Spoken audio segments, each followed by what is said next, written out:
C. Joseph Vijay எனும் நான்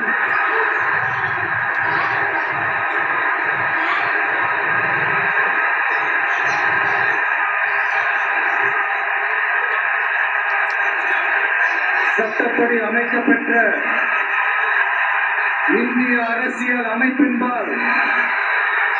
உண்மையான நம்பிக்கையும் மாறா பற்றும் கொண்டிருப்பேன் என்றும் இந்திய நாட்டின் ஒப்பில்லாத முழு முதல் ஆட்சியையும் ஒருமையையும் நிலைநிறுத்துவேன் என்றும்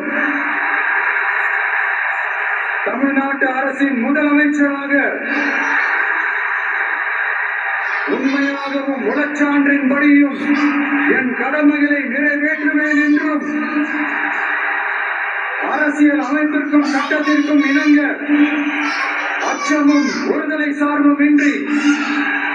விருப்பு வெறுப்பை விலக்கி